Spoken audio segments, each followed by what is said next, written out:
Bonjour à tous et bienvenue sur Proximité Web TV pour votre émission Gabon Éducative. Gabon Éducative est ce concept qui a été mis en place par la direction des programmes de votre chaîne de télévision afin de vous renseigner sur l'environnement éducatif au Gabon. Nous sommes là pour cette émission avec le docteur Wali Wali et pendant cette émission, nous allons vous entretenir sur la thématique de l'orientation scolaire au Gabon. Docteur, bonjour. Bonjour. Alors, certainement, vous présenter librement aux personnes qui nous regardent. Merci. Je voudrais d'abord vous remercier pour la possibilité que vous me donnez, l'opportunité de discuter de l'orientation scolaire dans le système éducatif gabonais. Je suis donc Christian Wali Wali. Je suis enseignant-chercheur au département de géographie de l'université Omar Bongo et membre du Centre d'études et de recherche en géosciences politiques et prospectives, le CERGEP, qui est un centre de recherche du département de géographie, donc de l'université Omar Bongo. Nous vous remercions encore, docteur, d'avoir accepté notre invitation. C'est moi. Alors, première question, docteur, que faut-il entendre par orientation scolaire? Bien, l'orientation scolaire, d'abord, comme le terme l'indique, c'est orienter. Orienter, c'est donner donc des pistes, donner des possibilités pour aller dans une direction. L'orientation scolaire, il faut l'entendre de manière simple, c'est l'ensemble donc des possibilités qui sont données aux élèves, de leur présenter l'ensemble des filières qui peuvent intéresser justement ces apprenants, ces élèves dans le cursus scolaire qui est le leur, dans la perspective donc d'une insertion professionnelle future. Par orientation scolaire, de manière simple, c'est présenter, faire le choix, présenter aux élèves des choix possibles qui les intéressent eux dans leur perspective professionnelle, mais qui en même temps peuvent être utiles pour le marché de l'emploi, pour le marché, pour les besoins du fonctionnement de l'État, parce que j'anticipe un peu peut-être une discussion future, c'est-à-dire qu'on a toujours tendance à opposer les besoins de l'État aux besoins des entreprises, alors que dans un système, dans un État, les entreprises sont au service de l'État, donc du système global, ce qui fait donc que lorsqu'on procède aux orientations, il faut non seulement regarder ce qui est disponible pour le marché de l'emploi, regarder les besoins globaux de l'État, mais également prendre en compte les intérêts des élèves dans leur cursus et dans leur parcours. Donc, l'orientation, c'est présenter l'ensemble des filières qui permettent aux élèves de s'inscrire et de pouvoir se mettre dans une perspective d'apprentissage, d'enseignement, d'acquisition de connaissances, mais pour leur insertion future. Alors, docteur, à partir de quel niveau doit-on s'intéresser à l'orientation scolaire de son enfant? Alors, le plus tôt possible, normalement, est le mieux, parce que je me souviens que lorsque nous étions, nous déjà, au collège, pour aller de la classe de 3e à la classe de seconde, à notre époque, il y avait des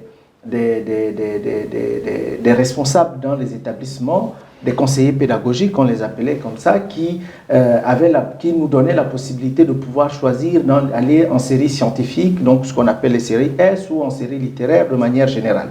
Aujourd'hui, lorsqu'on regarde le système éducatif mondial, en réalité, l'orientation doit être faite déjà très tôt.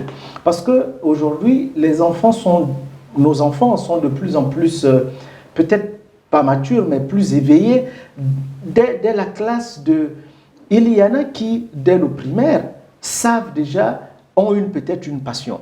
Maintenant, il faut regarder, est-ce que cette passion qu'a cet enfant correspond à ses capacités scolaires et les orientations qui peuvent lui être proposées. Donc, moi, je pense que aujourd'hui, on découvre généralement de plus en plus, nous qui sommes à l'université, lorsque vous discutez avec les étudiants, vous vous rendez compte que généralement, c'est après le bac qu'ils commencent à se questionner sur qu'est-ce qu'il y a à l'université et qu'est-ce qu'ils voudraient bien faire à l'université. Or, je pense, à mon avis, que l'orientation, ou du moins les perspectives d'orientation scolaire doivent déjà être définies et commencer à être discutées entre les parents, les enseignants, le milieu donc scolaire et l'enfant dès le plus bas âge.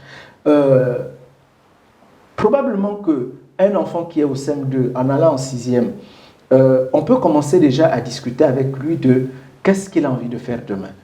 Ce n'est peut-être pas une décision définitive parce que l'enfant est en croissance et donc probablement que selon ses facultés, ses capacités, ses choix peuvent évoluer, mais il est de bonne loi que dès le primaire, lorsque l'enfant part du primaire pour le secondaire, donc en allant en 6e, qu'il y ait déjà cette discussion sur qu'est-ce qui est possible ou bien les orientations possibles pour cet enfant. Mais cela appelle quoi? Cela appelle le fait que très tôt, déjà dans les maisons, les parents doivent pouvoir discuter avec les enfants des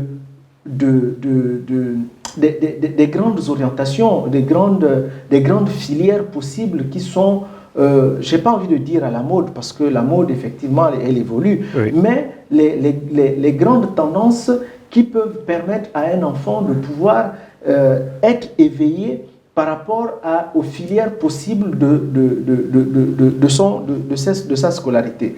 Je voudrais dire en fait que déjà dès la maison, très tôt, dès le bas âge, les parents doivent pouvoir déjà discuter avec leurs enfants pour leur dire les possibilités qu'il y a dans les différentes filières générales, filières techniques, filières scientifiques, et peut-être commencer à éveiller la conscience de l'enfant sur des possibilités futures de faire peut-être une carrière technique, une carrière générale ou une carrière scientifique. Donc, l'orientation ne doit pas attendre simplement après le bac. L'orientation doit se faire, les discussions sur l'orientation scolaire doivent se faire déjà depuis le primaire, tout au moins dans notre système académique, au niveau de la classe de CM2, qu'on appelle aujourd'hui la classe de 5e année. 5e année. Donc, très tôt, il faut discuter avec les enfants de ces orientations. Maintenant, lorsque ces enfants arrivent au niveau du secondaire, notamment à la classe de 3e, ils doivent plus ou moins déjà être fixés sur les filières qu'ils souhaiteraient faire. C'est un gros chantier, docteur. Alors, nous allons évoluer dans notre débat. C'est vrai que tout à l'heure, vous avez établi le lien choix et capacité de l'enfant. Quelles sont les formations vers lesquelles, concernant l'enseignement général, les jeunes peuvent-ils aller afin de trouver facilement du travail sur le marché de l'emploi au Gabon? Alors, moi, je ne discuterai pas sur le choix d'aller dans les filières pour trouver facilement de l'emploi. En réalité, je pense, à mon humble avis, qu'il y a un débat sémantique qu'il faut que nous posions. C'est cette discussion autour de l'adéquation formation-emploi et de ce que les autres appellent l'adéquation formation-travail. Au fond, lorsqu'on dit adéquation formation-emploi, ça veut dire quoi? Ça veut dire qu'on ne peut former les gens que dans des niches d'emploi qui existent. Or, le problème, c'est que le système LMD, tel qu'il fonctionne aujourd'hui, est un système qui n'est pas restrictif. C'est-à-dire qu'aujourd'hui, on ne peut pas... C'est vrai qu'il y a des domaines qui ne sont pas pourvus, généralement dans les métiers techniques, oui, qui ne sont pas pourvus, et il est donc normal que nous puissions encourager des jeunes Gabonais à pouvoir s'orienter vers ces domaines-là, mais il faut aussi avoir une réflexion qui soit à rebours également. C'est-à-dire que le principe de la formation, notamment de la formation générale, c'est d'abord de donner des connaissances. Ces connaissances qui doivent permettre à un enfant, à un jeune Gabonais, lorsqu'il a fini d'être formé, soit d'être employé dans une entreprise, soit à la fonction publique, ou de s'auto-employer, c'est-à-dire de créer des capacités justement de business qui sont propres à lui. Or, cette capacité ne peut lui être donnée que par la formation. C'est-à-dire qu'il faut former des enfants, il faut former des jeunes, de sorte que la perspective future ne soit pas simplement d'être un salarié, mais d'avoir une perspective de se dire j'acquiers des outils d'autonomie, de sorte que si demain je n'ai pas un emploi salarié, que je sois en capacité de créer mon propre business et de pouvoir en vivre. Et donc, quand je disais que lorsqu'on dit systématiquement adéquation, formation, emploi, ça veut dire quoi? Ça veut dire que c'est une perspective qui fait en sorte qu'on ne peut former des gens systématiquement que pour être des salariés demain. Or, tout le monde ne peut pas être salarié. Il y en a qui doivent s'auto-salarier, qui doivent s'auto-employer. Et donc, aujourd'hui, il est difficile de dire que on doit absolument orienter les enfants dans tel ou tel domaine.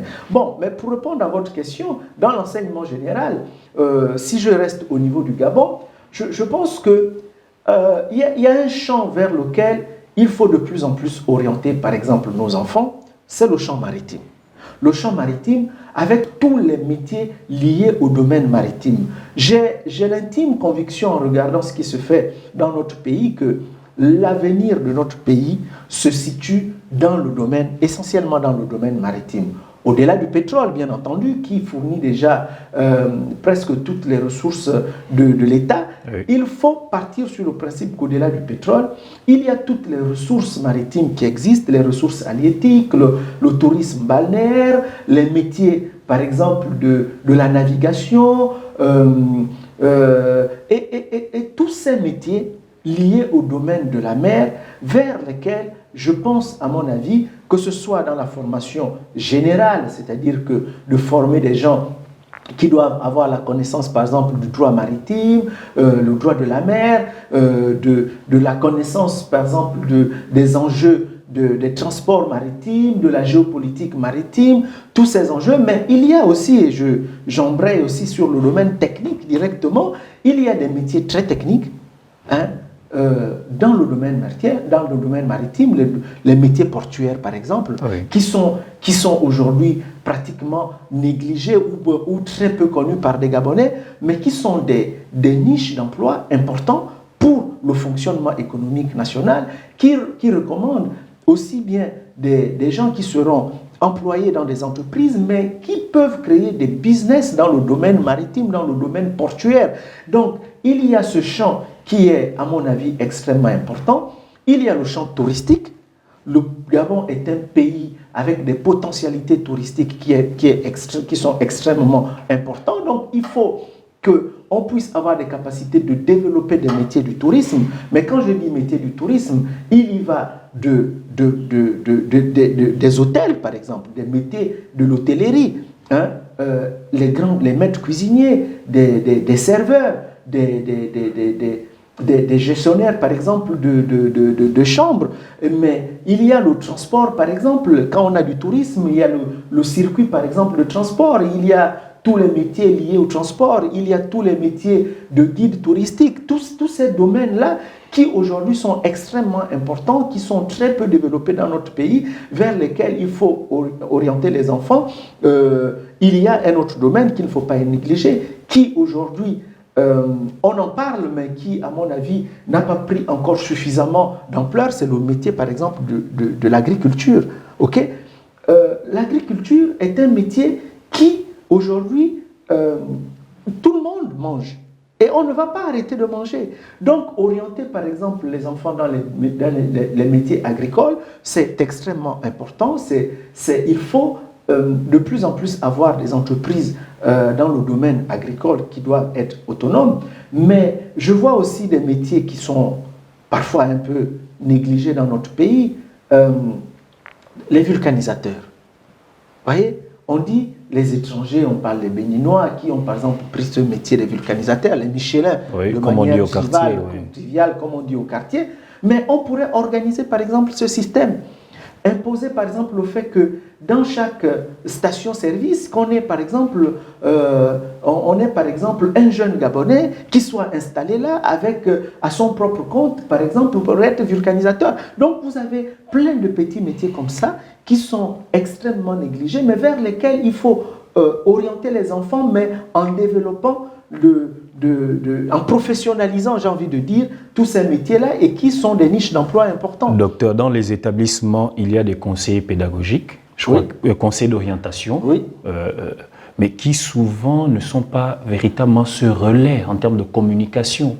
Est-ce que vous entretenez des rapports avec certains conseillers d'orientation avec qui vous discutez de ce genre de filières vers lesquelles les jeunes pourraient aller? Est-ce que vous pensez peut-être qu'ils font leur travail? Parce que dans les établissements, très rarement, ils organisent des conférences pour entretenir des jeunes, qu'ils soient en classe de 3e ou en classe de terminale, concernant l'orientation. C'est souvent les élèves qui vont vers eux. Est-ce que là, également, il n'y a pas du boulot à faire? Oui, je pense qu'on peut toujours mieux faire. Je ne voudrais pas jeter l'anathème à ces collègues qui, à mon sens, font déjà peut-être du mieux qu'ils peuvent, parce qu'avec souvent également les moyens qui sont les leurs. Maintenant, après, c'est sûr qu'on peut mieux faire. Mais le problème, c'est que l'un des problèmes qu'il y a dans notre système éducatif, c'est le cloisonnement qu'il y a entre les systèmes. C'est-à-dire que nous, à l'université, nous recevons par exemple des étudiants, les étudiants qui viennent au département de géographie. Je suis incapable de vous dire comment est-ce qu'ils y arrivent. Est-ce qu'ils arrivent là parce qu'ils sont orientés par des conseillers pédagogiques ou des conseillers d'orientation? Est-ce que ce sont eux-mêmes qui font le choix d'y arriver? Est-ce que c'est l'agence des bourses qui les envoie? Est-ce que je suis incapable de vous dire. Donc ça signifie que, effectivement, ce que vous émettez comme idée, on peut mieux faire. On peut avoir la possibilité d'organiser le système de sorte que tout le monde soit associé, mais j'imagine que au niveau des lycées, probablement que les enseignants des lycées et collèges sont peut-être associés dans la prise de décision d'orientation des élèves. Est-ce qu'ils ne font pas suffisamment de conférences? J'en sais rien, puisque je ne suis pas dans ce milieu du secondaire, donc je ne sais pas exactement comment cela fonctionne, mais je suis d'avis avec vous qu'il est peut-être grand temps que l'on puisse décloisonner un peu nos fonctionnements, qu'il y ait des relais, une organisation mise en place. Voilà, parce que le constat, docteur, permettez-nous, le constat c'est que beaucoup de jeunes qui ont brillamment fait, on va dire entre guillemets, leurs études entre le primaire et le secondaire, arrivés en classe de terminale, beaucoup ont été brillants, mais 10 ans après, ça n'a pas bougé sur le plan social. Ce ne sont pas les cadres que l'on retrouve dans nos administrations. Et il y a souvent ce problème d'orientation, parce que, pour prendre le cas de l'IOB, on part de département en département. Cette année, on s'inscrit en philosophie, ça n'a pas marché, on se retrouve en géographie. Ce sont déjà des prémices qui montrent qu'au niveau de l'orientation, ça n'a pas été clairement fait et donc la suite n'est pas forcément favorable. Est-ce qu'il ne faut pas organiser tout ce système d'orientation? Parce que nous pensons que le taux d'échec après le baccalauréat se situe certainement au niveau de cette orientation. Oui, l'orientation a probablement une part de responsabilité dans le taux d'échec qu'on peut relever dans le milieu universitaire, mais à mon humble avis, ça ne peut pas être le seul critère. Parce que je crois que si ce n'était que le seul critère, je crois quand même, à mon avis, que beaucoup d'étudiants arrivent aussi en sachant exactement ce qu'il y a dans le milieu universitaire. Du moins, les grandes lignes des départements, ils sont connus. Et ça ne peut pas être le seul facteur. Je crois qu'il y a un faisceau de facteurs qui font que le taux d'échec soit beaucoup plus élevé au niveau supérieur. Il y va des grèves, il y va du système calendaire qui est complètement déconnecté, il y va du surpeuplement dans les amphis, il y a plusieurs facteurs. Mais c'est vrai que probablement que s'il y avait un meilleur filtre dans l'orientation scolaire au niveau du lycée, peut-être que ça aiderait.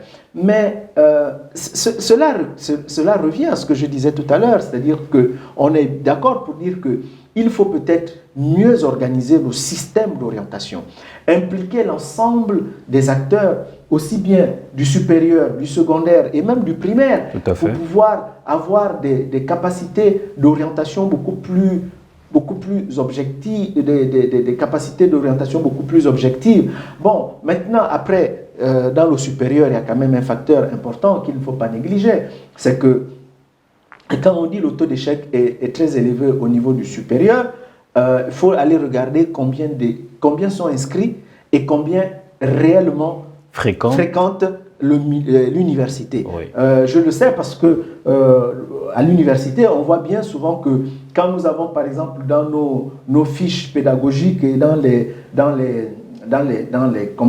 listing des étudiants, vous regardez par exemple en géographie, inscrits en première année, on vous dit ils sont 1500, 1600.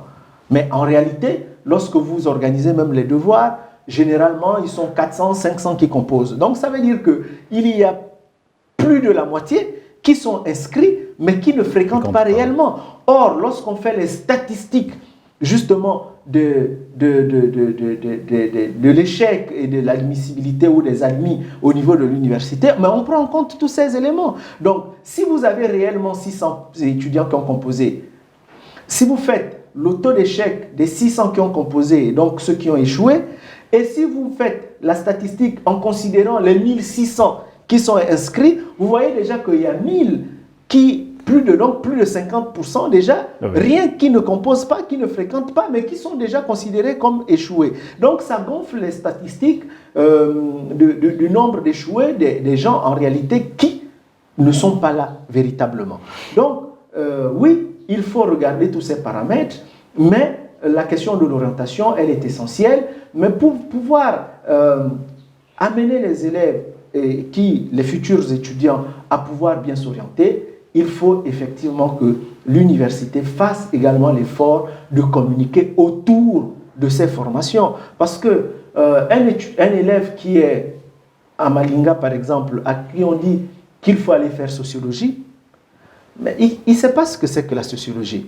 Donc, ne connaissant pas, par exemple, la sociologie, l'intérêt de la sociologie, à quoi peut déboucher, par exemple, la filière sociologie sur le milieu professionnel, il ira, par exemple, au département d'histoire. Parce qu'au lycée, il a fait histoire géo, il sait ce que c'est, par exemple, l'histoire. Il aura plus tendance à aller peut-être s'orienter au département d'histoire. Ou bien, il ira probablement s'orienter au département de sociologie par curiosité et se rendre compte par le fait que, mais peut-être qu'en réalité, la sociologie n'était pas le choix qui était le meilleur pour lui, pour son orientation et pour ses ambitions professionnelles. Donc, vous voyez bien qu'il faut prendre en compte tous ces éléments dans la capacité et dans l'orientation justement de nos élèves. Alors, docteur, pour terminer, vous êtes enseignant, mais également parent. Oui. Quelques conseils que pouvez-vous donner comme conseil aux parents déjà pour aider les enfants à mieux s'orienter, mais également aux enfants eux-mêmes? Quels conseils pouvez-vous donner à ces enfants dans le choix de leur orientation? Je pense qu'il y a un conseil essentiellement qu'il faut donner aux parents, nous qui sommes les parents, mais aussi aux élèves. C'est d'abord, chaque fois qu'on m'a envoyé quelqu'un pour dire tu as un neveu, tu as une nièce qui vit à l'université, il faut l'aider à s'orienter. La première chose que je demande toujours, c'est à l'élève lui-même, qu'est-ce qu'il voudrait faire demain? Quel est son projet professionnel?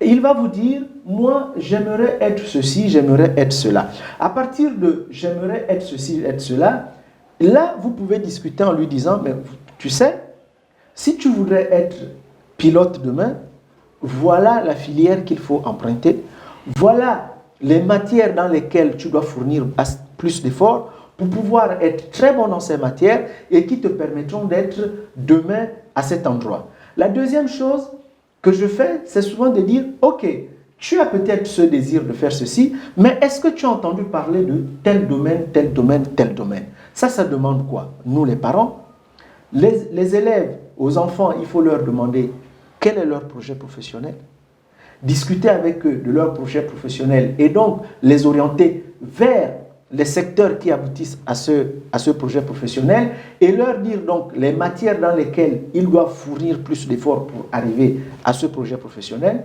Maintenant, à nous les parents, c'est de se renseigner, de regarder sur Internet, de discuter avec les enseignants, de discuter avec les professionnels quels sont les champs porteurs dans notre pays et à l'international. Et à partir de ce moment, on peut avoir la capacité de conseiller son enfant en se disant « Ok, probablement que tu as envie de faire telle filière, mais moi, je me suis renseigné, j'ai vu que dans la perspective, dans les années à venir, eh bien, il y a telle autre filière qui peuvent être intéressantes. Est-ce que ça ne te dirait pas d'abord de regarder, de comprendre et puis au final faire un choix définitif sur d'abord tes attentes, mais probablement aussi sur ce que tu auras découvert dans telle orité. Donc, un seul conseil, c'est pour les enfants, c'est leur demander toujours quel est leur projet professionnel, quels sont leurs intérêts, quels sont leurs centres d'intérêt et sur lesquels on peut discuter pour les orienter sur les matières et les perspectives qui sont les leurs. Et pour les parents, c'est être toujours à la recherche de l'information sur les filières porteurs et sur les champs qui sont nécessaires peut-être pas, mais sur les champs qui sont porteurs et à partir de ce moment discuter avec son enfant pour faire un choix définitif. Voilà moi le conseil que je peux donner et aux parents et aux élèves. Docteur, nous vous disons une fois de plus merci d'avoir répondu favorablement à notre invitation. C'est moi qui vous remercie. Mesdames et messieurs, vous l'avez compris, nous sommes arrivés au terme de cette émission Gabon Éducative. Vous l'avez également constaté avec nous que cette question de l'orientation scolaire, c'est un dossier très vaste sur lequel nous allons certainement revenir avec le docteur ou encore d'autres intervenants afin de vous donner tous les outils nécessaires afin d'aider vos enfants à mieux s'orienter. Merci de nous avoir suivis et bonne suite de programme sur Proximité Web TV. À très bientôt. Merci.